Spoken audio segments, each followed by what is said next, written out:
금요일 모닝 미팅 시작하도록 하겠습니다. 먼저 투자 전략 경제 파트에서 이 전략 인사이드 글로벌 전략 김환 연구원 발표했겠습니다.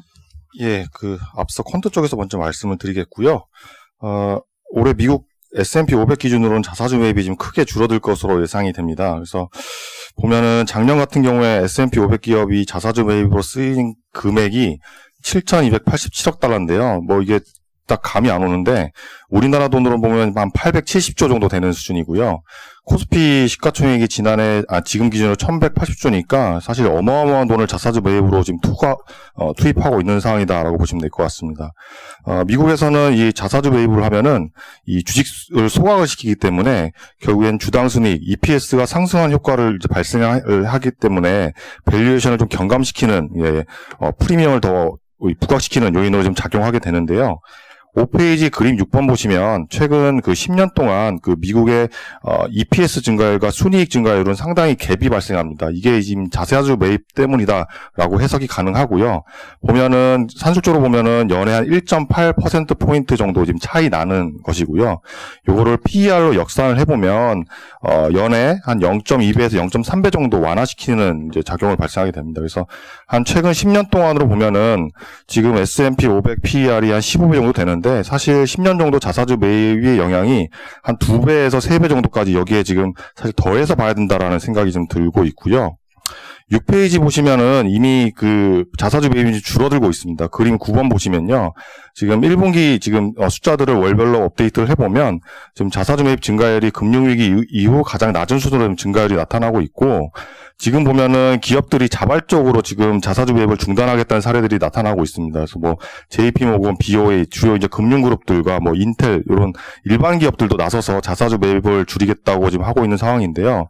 사실 이런 기업 하나하나가 합쳐지면은 미국 전체로 봤을 때는 큰 영향이 있거든요. 그래서 오른쪽 보시면 미국에서 S&P 500 업종별 비중을 보시면 IT 금융이 가장 높은데요. 사실 이런 종목 하나하나가 지금 줄어들면은 시장 전체 자사주 매입이 줄 수밖에 없는 상황이다라고 좀 판단을 하고 있고요. 8페이지 보시면 그림 14번 보시다시피 우리나라는 이제 실적과 배당이랑 상관관계가 높지만 이제 미국은 이 자사주 매입과 실적 간의 상관관계가 상당히 높습니다. 그래서 9페이지 그림 15번과 16번 보시면 잘 아시다시피 먼저 말씀드렸다시피 이 실적들이 상당히 지금 안 좋은 편이거든요. 이미 상반기는 전분기 대비 감익이 지금 나오는 상황이고요. 연으로 보더라도 금융위기 이후 처음으로 지금 마이너스 EPS가 지금 나올 것으로 지금 예상이 되는 상황입니다. 그래서 대표적으로 보면 자동차, 항공, 에너지 이런 업종이 해당이 되는데요. 앞서 말씀드린 이 자발적으로 줄이는 업종 그리고 이런 실적이 안 좋은 업종들이 올해 자사주 매입을 줄일 가능성이 상당히 높다라고 판단하고 있습니다. 예, 이어서 말씀드리면 이제 앞으로 자사주 매입 규모가 얼마나 줄어들지에 대한 판단이 필요할 것 같은데요. 10페이지부터 좀 봐주시고요. 월스트리트 저널 같은 데서는 올해 자사주 매입 규모가 이제 지난해에 비해 25% 정도 감소할 것이다라고 좀 보도를 한 바 있습니다. 일단 자사주 매입이 줄어드는 경우는 크게 두 가지로 구분이 가능할 것 같은데 일단은 경기 불확실성으로 현금 보유를 위해서 자발적으로 자사주 매입을 중단하는 경우 그리고 두 번째로는 정부의 대출 정책에 신청을 하면서 자사주 매입이 금지되는 경우 이제 크게 두 가지로 볼 수 있을 것 같습니다. 먼저 이제 비자발적으로 줄어드는 경우부터 좀 보시게 되면은요. 표 1번에서 봐주시는 것처럼 3차 재정부양책 정책인 이제 케어스 1에 대출 신청을 하게 되면은 대출을 상환하는 1년 후까지 자사주 매입이 금지가 됩니다. 그래서 이런 업체들이 어떤 기업들이 대출을 신청할 수 있을지를 좀 판단해 봤는데요. 크게 이제 신용등급이 낮거나 추가 하향 조정이 가능한 그런 기업들이거나 아니면 이제 실적 전망이 부진한 기업들이 될 것 같다라고 좀 보고 있습니다.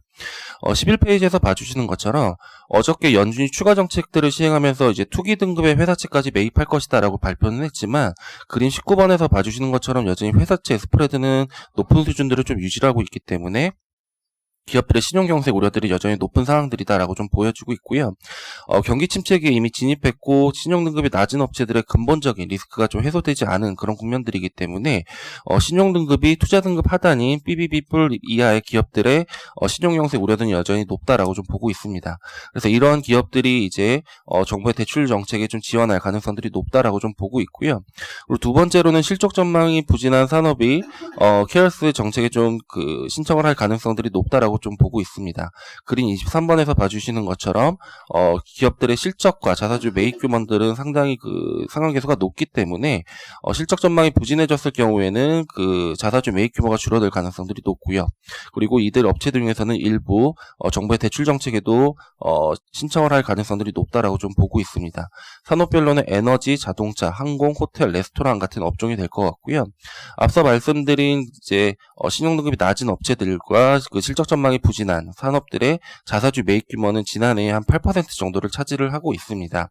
그래서 이제 비자발적으로 자사주 매입 규모를 줄일 업체들은 지난해 자사주 매입 규모의 한 8% 수준을 차지하겠다라고 좀 말씀드릴 수 있을 것 같고요. 그리고 그림 페이지 14페이지의 표 2번을 봐주시면 자발적으로 자사주 매입을 중지를 발표한 기업들도 있습니다. 이들은 그 지난해 자사주 매입 비중이 한 21% 정도를 차지하고 있고 대체로 금융업종들이 차지를 하고 있습니다. 그래서 올해 전체적으로 자사주 매입 규모가 최대 30% 정도 줄어들 것이다라고 저희는 판단을 하고 있는데요. 이거에 따라서 아무래도 상반기 중에는 주식시장의 어떤 수급적인 요인들이 좀 공백이 생기면서 자산시장의 변동성이 좀 확대될 수 있는 여지들이 남아있겠다라고 좀 보고 있습니다. 다만 이제 이런 것들이 장기화되기보다는 자사주 매입의 축소 영향들은 코로나19의 영향의 기간에 따라 좀 가변적일 가능성들이 높고요. 왜 그러냐면 이제 자발적으로 자사주 매입 중지를 발표했었던 금융업종 같은 경우에서는 2분기까지 일단은 자사주 매입을 줄이겠다라고 발표한 사항들이고 IT 업체들, 그러니까 자사주 매입 규모가 큰 IT 업체들의 어떤 실적 전망들은 여전히 양호하고 보유 현금들도 여전히 충분하다라는 점에서 향후 이제 코로나19 사태 상황에 따라 좀 가변적일 수는 있겠지만 하반기 중에 만약에 경기가 좀 빠르게 올라오고 코로나19 사태가 좀 장기화되지 않을 경우에는 자사주 매입에 대한 충격이 다소 좀 단기에 그칠 수도 있는 가능성들도 일부 존재하겠다라고 좀 판단을 하고 있습니다. 이상입니다. 그 S&P 기업들의 현금 보유 비중이라든지 현금 보유액이 좀 히스토리컬 레벨을 대비하면 좀 어느 정도 수준인가요? 뭐 계속 자사주를 꾸준히 매입해왔으면 이 비중이 뭐 크게 늘어나진 않았을 것 같은데. 사실 그 자사주 매입이 S&P 500 전체 기업으로 나타나고 있는 것은 아니고요. 보면 7페이지 그림 13번 보시면요.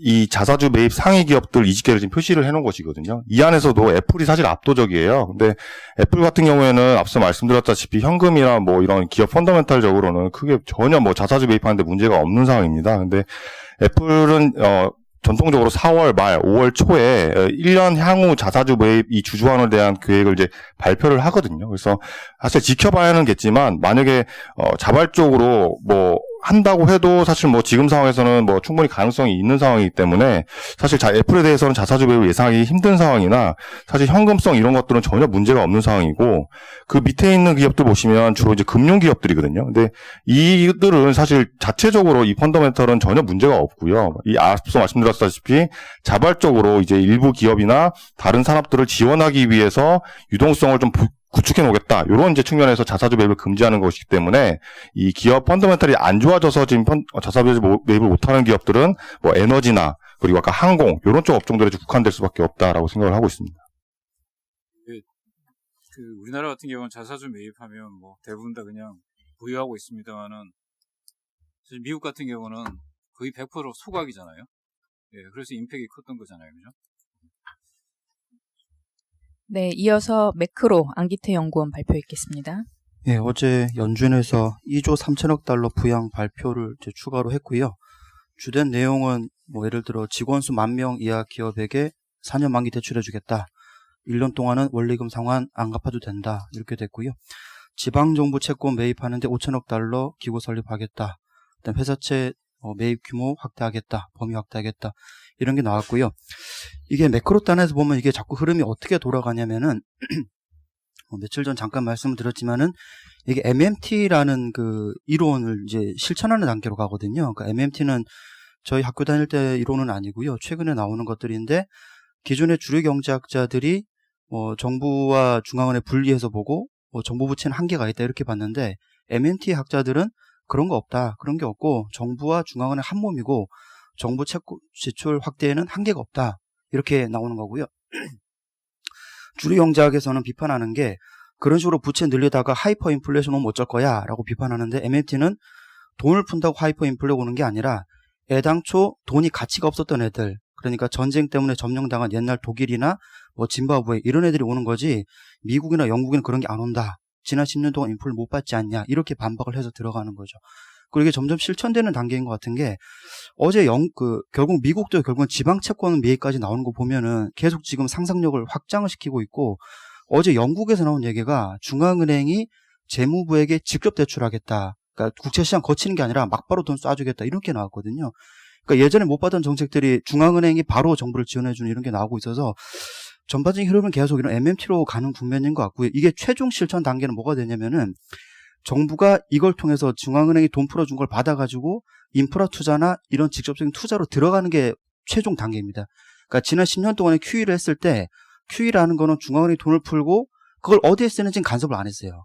뭐 가게를 소비를 하건 기업 투자를 하건 권유를 한 거지 직접 하진 않았거든요. 근데 그 돈이 다 금융으로 들어갔던 거죠. 주식, 채권, 부동산.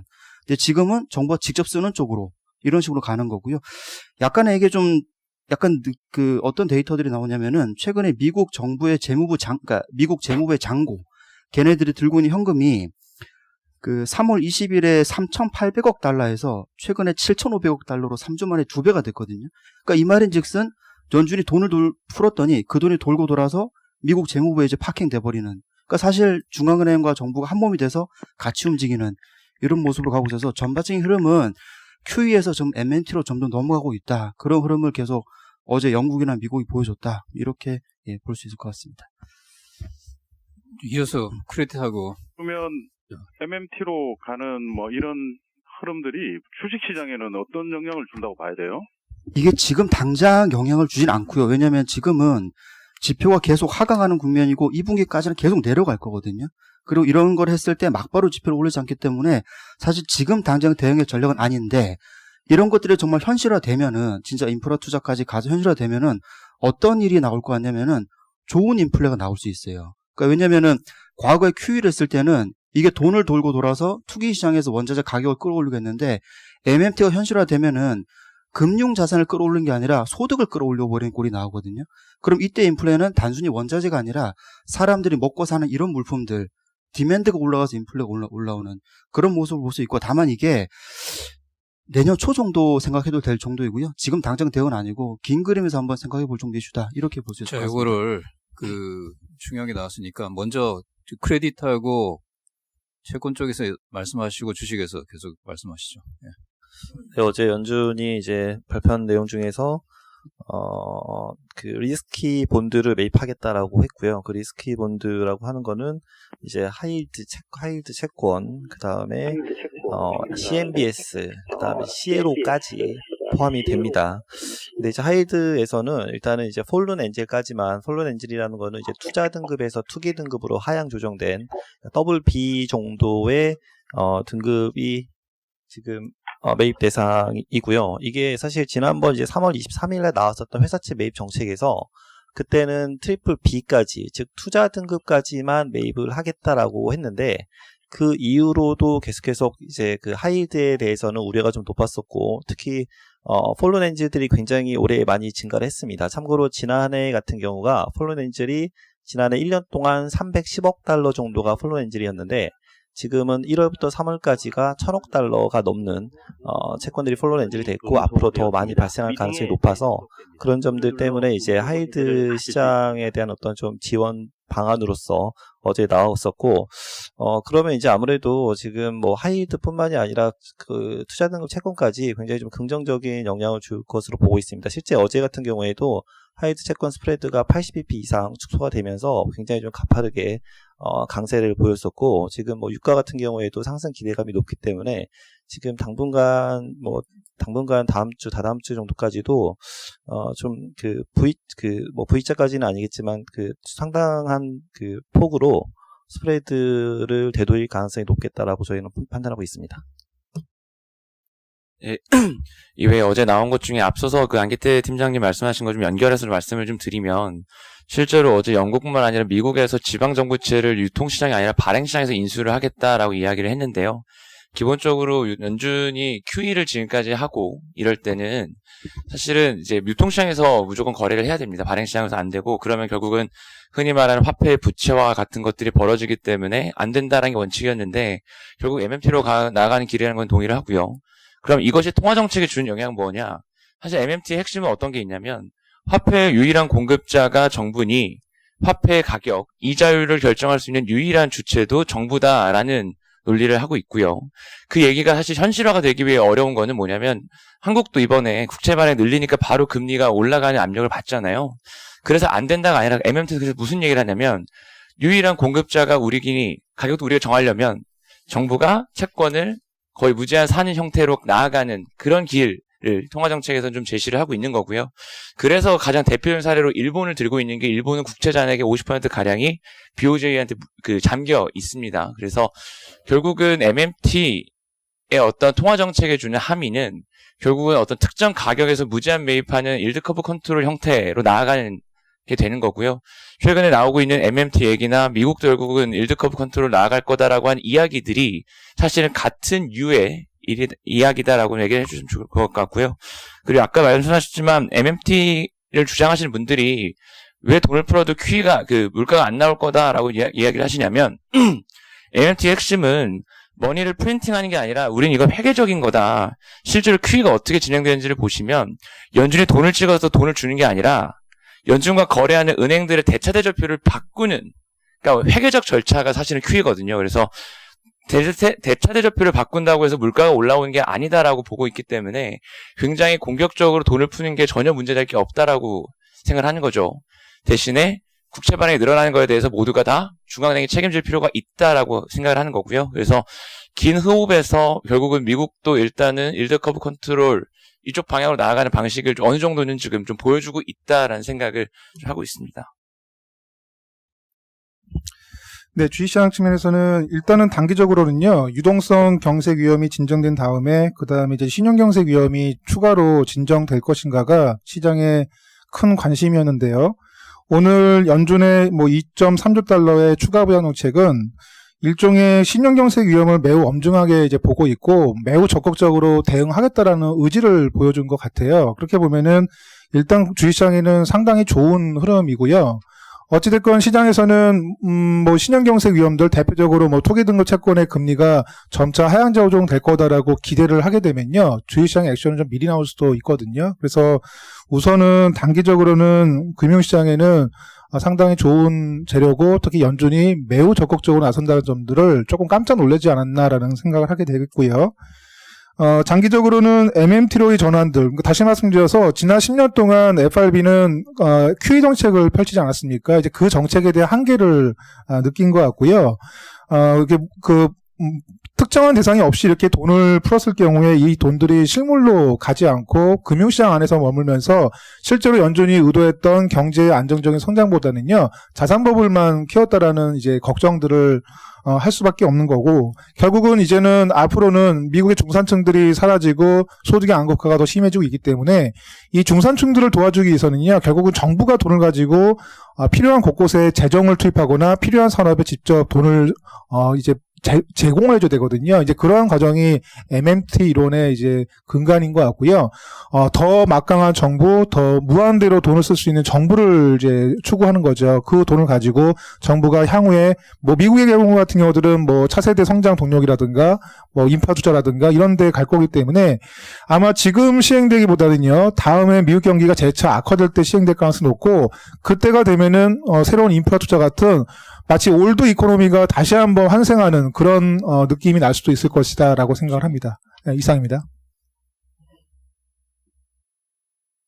네, 다음은 MNB에는 빠져 있는데요. 원자재 쪽 오펙 감산 합의 관련 스팟 코멘트 황병진 연구원. 네, 어제 오펙 플러스 긴급 화상 회의가 있었고요. 트럼프 대통령이 이제 석유 전쟁 개입을 한 이후에 그런 사우디아라비아와 러시아를 중심으로 해서 하루 평균 1,000만 배럴 이상 감산 합의를 할 수 있다라고 하는 그런 기대 심리가 사실상 지난주부터 좀 생겼었는데, 일단 전일은 하루 평균 1,000만 배럴 을 감산하는데 일단 원칙적으로 합의를 했습니다. 러시아가 200만 배럴, 그리고 사우디아라비아가 400만 배럴을 감산하고 나머지가 기존의 오펙 플러스 산유국들이 감산하는 방식으로 좀 될 거고요.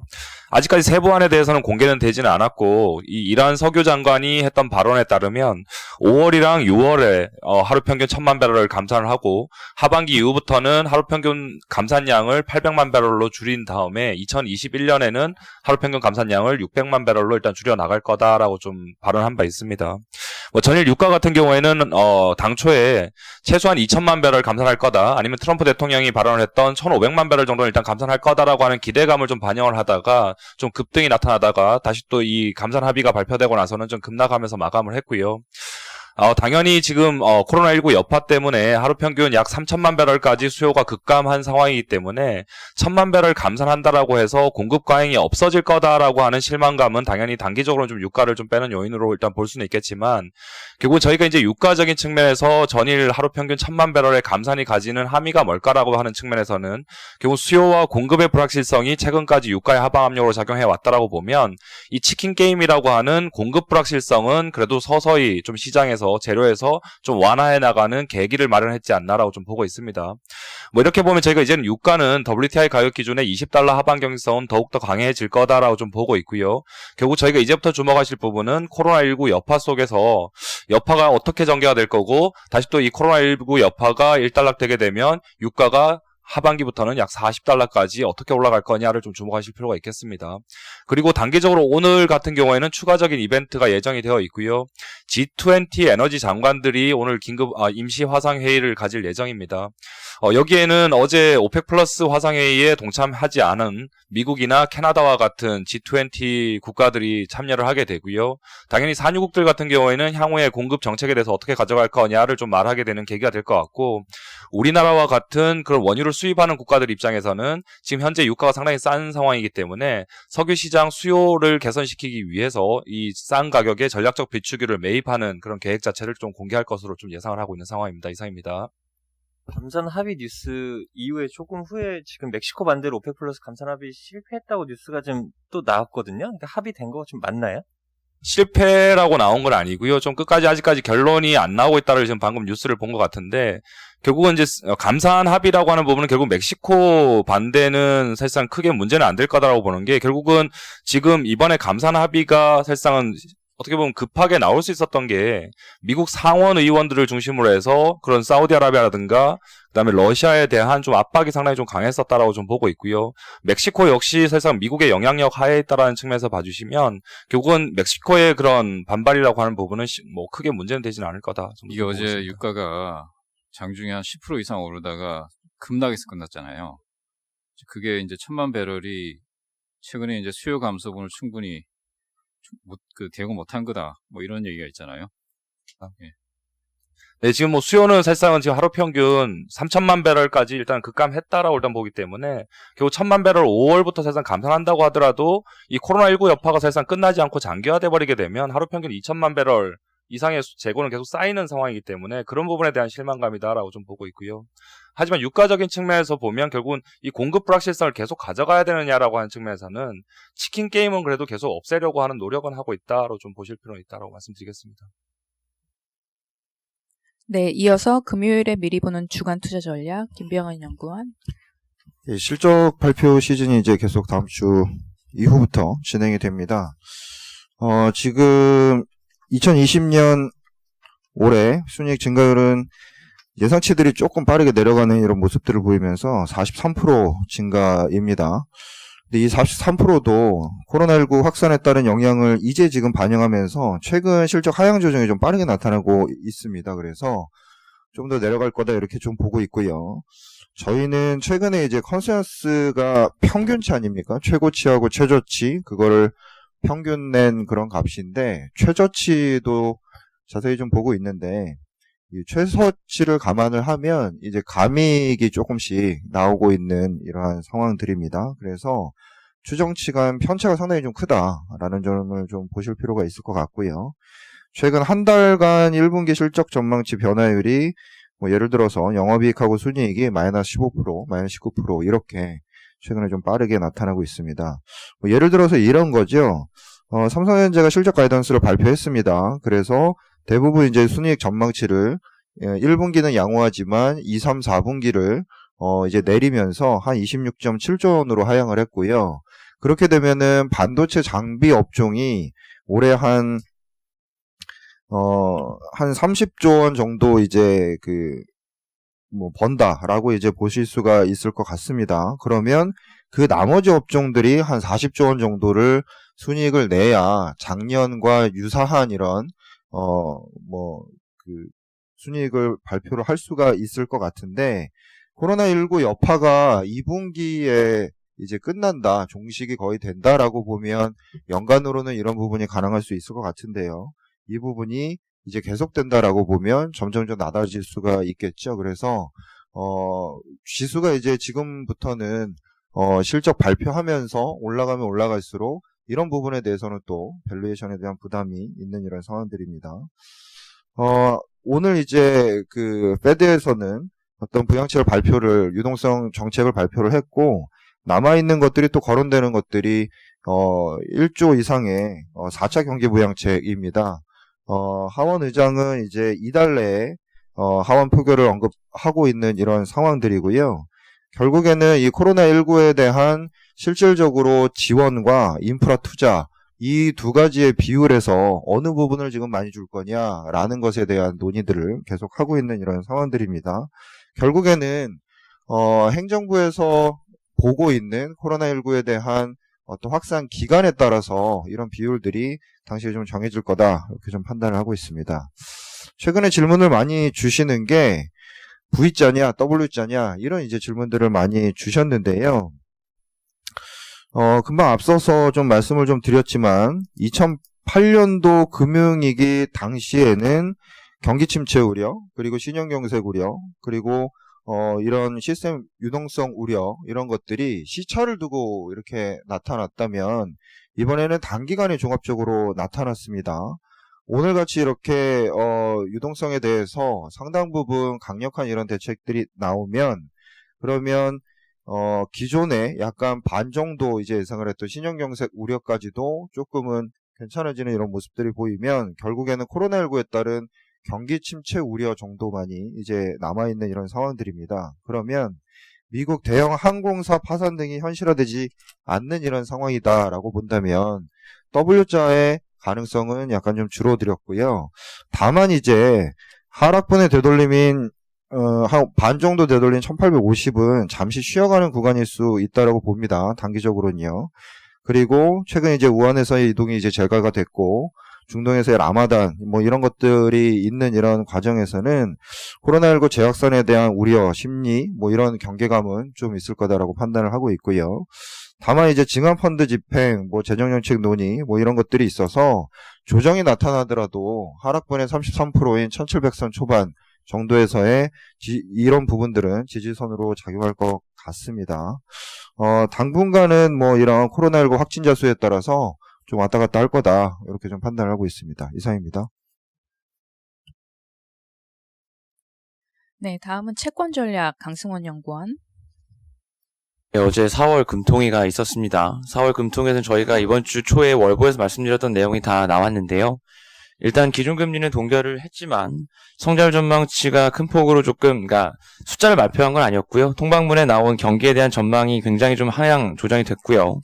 특히나 실효금리 하한은 고정되어 있는 것이 아니다라고 이야기를 하면서 추가금리 인하를 사실상 좀 시사했다라고 보시면 될 것 같습니다.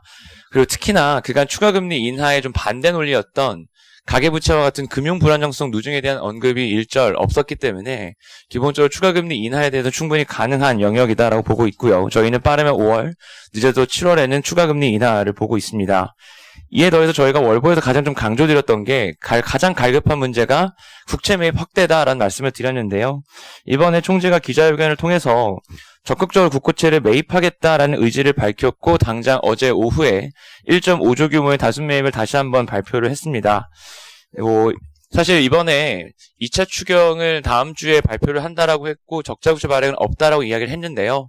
사실 시장에서 생각하는 거는 총선 이후 3차 추경에 대한 이야기입니다. 실제로 어제 이낙연 총리가 다시 한번 3차 추경 이야기를 했는데요. 3차 추경을 한다 손 치더라도 결국은 한국은행이 매입을 나선다면 한국 채권 시장의 고유 리스크였던 수급 부담 완화될 거다. 그러면 기본적으로 선진국 채권 시장과의 키 맞추기 진행 전망을 유지하고요. 실제로 전일 국고채 매입 발표 이후에 장기금리 위주로 그 시장금리 큰 폭으로 하락을 했던 것을 저희가 말씀드렸던 그런 부분들 지지한다라고 보고 있습니다. 이상입니다. 네, 다음은 크레딧 전략으로 넘어가서요. 한국은행 대출 관련된 코멘트랑 증권 섹터 스팟 코멘트 한강렬 연구원, 정준섭 연구원 함께 발표해 주시겠습니다. 네, 어제 그 금통위 기자회견에서 한국은행 총재가 직접 우량 채권을 담보로 증권사 대출을 한시적으로 고려하고 있다. 그리고 좀 실무진 차원에서 논의가 진행하고 있다라고 발표를 했는데요. 그동안 이제 그 증권사들에 대한 시장의 우려가 높았었기 때문에 그거를 이제 직접적으로 증권사라는 표현을 써가면서 이제 그 내용을 발표를 했습니다. 그 역량은 일단은 이제 증권사 입장에서는 지금 보유하고 있는 회사채를 매각하지 않고도 유동성을 확보할 수 있다는 측면이 있고요. 그래서 유동성에서 좀 단기적으로는 좀 긍정적이다. 그 다음에 두 번째로는 일단 CP, 그러니까 단기 자금 시장에서도 그동안 증권사들이 CP 발행을 통해서 이제 유동성을 확보하려는 경향이 있었는데 그게 좀 줄어들 수는 있겠죠. 그래서 단기 자금 시장도 전반적으로 좀 안정화를 찾을 수 있을 것으로 전망을 하고 있고요. 회사채 시장에서도 이 우량 회사채에 대한 수요가 더 높아집니다. 그래서 우량 회사채 같은 경우에는 지금 계속해서 좀 약세를 보여오고 있긴 한데 그 약세가 좀 진정이 될 수는 있을 것으로 판단하고 있습니다. 다만 이제 이런 한국은행의 대출에도 일단은 실물 경제가 더 악화가 된다고 하면은 일단 PF 사업성이 굉장히 저하가 되기 때문에 앞으로도 좀 더 ABCP 매입에 대한 어떤 부담이 존재할 수 있다. 그 다음에 증권사들이 그동안 이제 수익성을 그쪽에서 많이 확보를 했었는데 좀 저하가 될 수 있겠다라는 점은 여전히 우려 요인들입니다. 이상입니다. 예, 앞서서 말씀해 주신 것처럼 이제 하나는 증권사 우량 회사채를 담보로 이제 한시적이지만 이제 대출을 시행하는 방안 추진하고 있고, 증권 쪽엔 당연히 이제 긍정적인 뉴스다라고 보고 있습니다. 이번 달 안에 세부적인 내용이 나오지 않을까 기대를 하고 있고요. 이제 긍정적인 이유는 당연합니다. 이제 증권업계가 요즘 가장 큰 문제가 그 유동성 문제거든요. 이제 지난 3월 달에도 이제 ELS 이제 델타 헤지에 따른 이제 달러 유동성 문제가 한번 있었고요. 또 이제 2분기에도 이제 PF, ABCP 만기 도래하는 거 이런 걸 좀 떠안아야 되는데 그럴 자금이 있겠느냐 이런 우려가 있었습니다. 거기에 따라서 CP 조달이 몰리고 조달 비용이 상승하고 일부 증권사는 조달 자체를 아예 못하는 그런 상황도 나오지 않을까 이런 우려가 있었던 거고요. 이제 해외 신평사 무디스에서 이제 국내 대형 증권사들이 신용등급 전망을 하향한 것도 이러한 배경이 있는 것 같습니다. 유동성 리스크나 거기에 따른 수익성 악화, 자본 적정성 우려 이런 것들이 반영된 것 같고요. 다만 이제 어제 한은에서 이제 매입하는 방안을 추진하겠다 이렇게 발표를 했기 때문에 좀 어느 정도 이 자금 조달 시장에 있어서 이제 불확실성이 좀 완화되는 그런 계기가 되지 않을까 이렇게 기대하고 있습니다. 네, 다음은 한국계 외화채권 관련 코멘트 김준용 연구원. 네, KP물 관련해서 말씀드리겠습니다. 3월 들어서 글로벌 크레딧 시장 급격하게 약세를 보이면서 KP 신용 스프레드 또한 급격히 확대되었습니다. 다만 그 신흥국 크레딧 내에서는 어느 정도 강세를 상대적으로 보였고요. 다만 국내 회사채에 대비해서는 그 스프레드 확대폭이 컸습니다. 최근 글로벌 신평사들은 국내 자동차나 지방은행 증권업 등 그 산업 전반에 대한 신용도 조정이 많았습니다. 정기 평정을 진행하면서 현재 공기업이나 국내 시중은행을 제외한 대부분의 기업의 등급이나 등급 전망을 하향한 상황이고요. 향후에는 조정이 있다면 아직 조정이 이루어지지 않은 카드사나 아니면 시중은행 위주로 좀 등급이 조정될 가능성이 있어 보입니다. 다만 같은 펀더멘털을 공유하고 있는 국내 회사채랑 비교했을 때 향후에 KP의 성과가 상대적으로 우수할 것으로 전망됩니다. 국내 회사채에 대비해서 KP의 상대 금리는 환해지 비용 감안하더라도 2015년 이후 최고 수준까지 올라온 상황입니다. 특히 그 지난주 현대캐피탈에 약 18억 달러 KP 투자자 모집에 성공했고요. 글로벌 크레딧 시장, 발행 시장 어느 정도 재개되면서 투자 심리는 좀 되돌아올 수 있을 것으로 보입니다. 다만 국내 회사채 같은 경우에는 이제 그 국내 신평사들의 등급 조정이 예정되어 있고요. 그리고 크레딧 발행이나 유통 시장이 보다 아직까지는 좀 경색 상황이 풀리지 않고 있기 때문에 향후에는 좀 추가적으로 약세를 볼 여지가 큽니다. 따라서 원화채 대비해서 뭐 국내 기업이 발행한 달러채의 상대적인 강세를 예상하고 있습니다. 이상입니다. 네, 해외 주식으로 넘어가서요. 중국 이슈 분석 스팟 코멘트 루이싱 커피 관련 장재영 연구원 발표했겠습니다. 예, 루이싱 커피 회계 부정 사건 업데이트 2탄이고요. 루이싱 커피 같은 경우 이제 4월 7일 날 거래 정지를 신청했습니다. 또한 이제 외신에 따르면 미국의 이제 로펌이 루이싱 커피 주주를 대표하여 이제 집단 소송에 나설 것이라는 이제 보도가 되었고요. 그 이외에도 이제 울프팩 리서치라고 있는데 거기에서 이제 아이치에 대해서 이제 숏 보고서를 이제 발표했고 이 발표 당시 작성할 당시 결국 머디워터스라고 해서 결국 루이싱 커피의 숏 보고서를 작성했던 그쪽에 이제 도움을 받아서 작성했다고 했습니다. 그래서 울프팩 리서치가 결론적으로 저기 결론 위주로 하시죠. 네, 알겠습니다. 예. 그 외에도 뭐 탈 에듀케이션도 이제 내부 감사를 통해서 일부 데이터 조작한 사실이 이제 확인되었다고 했고요. 그래서 결국 이제 숏셀러가 루이싱 커피의 공매도를 통해서 이제 막대한 수익을 거두었고 업계의 영향력을 과시했다는 점을 감안하면 앞으로 이제 해외 상장 중국 기업의 회계에 대해서 의구심은 좀 확대될 것으로 보고 있고요. 특히 루이싱 커피다. 나 아이치처럼 이제 뛰어난 스토리텔링을 기반으로 최근 몇 년간 매출액은 급증했지만 대규모 순적자를 기록하고 있는 그런 기업들이 이제 향후에 숏셀러들의 잠재 타깃이 될 수 있다는 점에서 변동성이 확대될 가능성이 있을 것으로 보고 있습니다. 이상입니다. 네, 다음은 산업 기업 분석으로 넘어가서요. 대웅제약 발표 있겠습니다. 구한성 연구원. 예, 대웅제약 소송 비용이 이번 1분기에도 상당히 반영되고요. 120억 정도로 기존에 한 40억 정도 예상했었는데 경쟁사와 균주 논란 관련해서 소송 비용 지출이 지속되고 있습니다. 그리고 코로나 영향이 다른 제약사들은 상대적으로 덜한데 이제 대웅제약이 가장 큰 영향을 받을 것 같고 이후로는 이제 알비스, 라니티닌 사태 이후에 알비스 판매 정지로 매출이 한 600억 정도 빠지는데 이거를 메이크업 할 만한 넥시움, 가스모틴의 영업을 제대로 하지 못한다. 그리고 우르사와 같은 좀 뭐 필수 의약품은 아니니까 아무래도 매출이 급감하고요. 그다음 나보타 이 성형 시장도 타격이 있다. 내수 수출 마찬가지다라는 포인트 때문에 시장 컨셉보다 실적이 하회할 것 같습니다. 다만 2분기부터 소송 비용 줄어들고 나부터 유럽 출시가 여름쯤 예상돼서 수출 증가가 기대되기 때문에 투자 의견 바이 유지하고요. ITC 소송 예비 결과는 6월쯤 확인할 걸로 전망합니다. 이상입니다. 네, 다음은 이민재 연구원의 한샘, 쌍용양회, 롯데리츠 코멘트 해주시겠습니다. 예, 쌍용양회 먼저 좀 말씀드리겠습니다. 일단 투자 의견 바이 유지하고요. 목표 주가는 2020년 EPS 하향 조정하면서 기존 6,500원 정도로 하향했습니다. 그래서 배당 수익률은 뭐 현재 주가 기준으로 9% 정도 되는 수준이라 여전히 좀 매력적이라고 보고 있고요. 지금 현장들 점검해보면은 코로나랑 무관하게 작업은 진행을 하고 있습니다. 그래서 1분기 시멘트 출하량 자체는 예정대로 좀 진행이 되고 있고요. 이제 좀 기대해볼 수 있는 바는 SOC 투자들 들어가게 되면은 사실, 건설주보다도 우선적으로 영향받는 건 시멘트 업체들입니다. 그래서 이런 부분들이, 내년도부터는 좀 긍정적으로 나올 수 있다라고 보고 있습니다. 거기에, 기본적으로 연료비 감축 효과들 계속 좀 발생하고 있고, 마지막으로 좀 강조드리고 싶은 건 이제 한행컴퍼니가 최근에 리캡을 했습니다. 그래서 1.5조 원 정도 되는 규모고, 4%대 금리, 수준이라고 이제 언론 보도에 나왔습니다. 이렇게 됐을 때 이제 이자 비용으로 나가는 게 대략 한 700억 정도인데, 한행컴퍼니가 2020년 이제 쌍용양회로부터 거두어들이는 배당 수입은 대략 1,700억 정도입니다. 그러니까 한 1,000억 정도 차익이 남는 건데, 이 정도 수준의 배당을 계속 유지할 가능성이 저는 높다라고 좀 보고 있고요.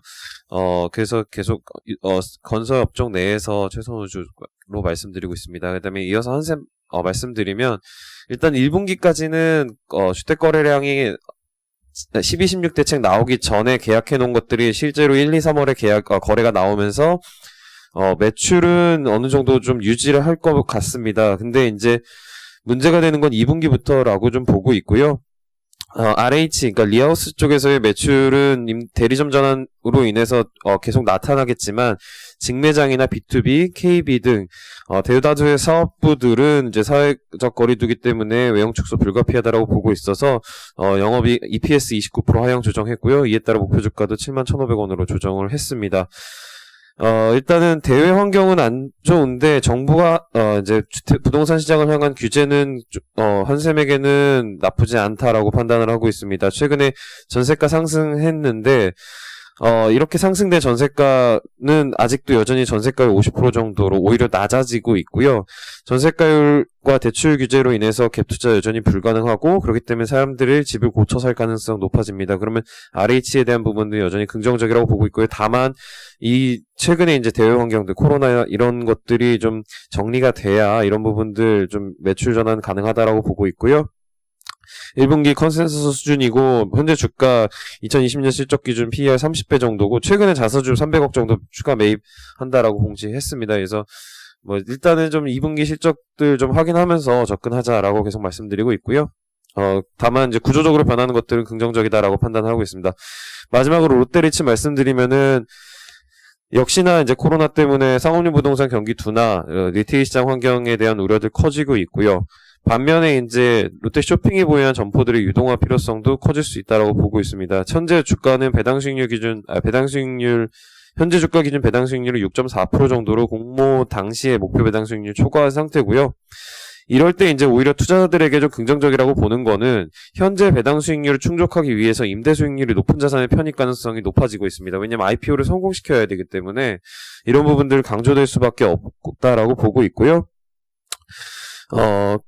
기존에 이제 뭐 4%대 중반대의 자산들 편입 계획을 했다면 이제는 5%대까지도 좀 고민을 해야 되기 때문에 그러니까 IPO 주상증자 흥행도 좀 같이 고려를 해야 되기 때문에 이런 부분들은 투자자들에게 긍정적이다라고 보고 있고요. 최근에 이제 리츠 상장사들 보면은 PFFO 그러니까 PER 개념인 PFFO는 오피스 같은 경우는 20배, 그 다음에 리테일 같은 경우는 15배, 많이 밸류에이션 낮아졌고 배당 수익률도 5%, 6.8% 정도로 작년 대비 여전히 매력적이다라고 보고 있습니다. 그래서 뭐 시장 불확실하지만 그리고 리츠에 대한 배당 수익률을 노린 투자 관점은 여전히 유효하다라고 판단하고 있습니다. 이상입니다. 네, 질문 없으시면 다음은 밋 스몰캡 팀 다나와 코멘트 백준기 연구원. 네, 다나와 기업 설명부터 좀 간단하게 드릴게요. 다나와는 저희가 요즘에 삼성이나 LG에서 PC를 사시는 분들은 별로 없을 겁니다. 다나와 같은 이제 조립 PC를 살 수 있는 사이트 트래픽이 요즘 되게 좋아졌고요. 이 회사는 제휴 쇼핑이라는 이름으로 40% 정도 별도 매출이 발생하는데 이게 어떤 거냐면 다나와 사이트에 저희가 가서 최저가 PC 검색을 한 다음에 그걸 누르면 이제 어디서 파는지 나와요. 그래서 어디 파는지 들어가서 사게 되면 그 산 금액의 1.5%에서 2% 정도의 수수료를 수취하는 사업이다. 간단하게 이렇게 보시면 되고 페이지 5페이지를 좀 보시면요. 요즘에 이제 재택근무 수요뿐만 아니라 온라인 교육 쪽 수요도 늘어나서 그림 8번 보시면 샵다나와라고 하는 다나와 자체 이제 오픈마켓 플랫폼인데 여기 조립 PC 월별 판매량이 상당히 좋습니다. 그리고 이제 재택근무 통해서 아마 4월 달도 실적이 되게 좋을 것 같아요.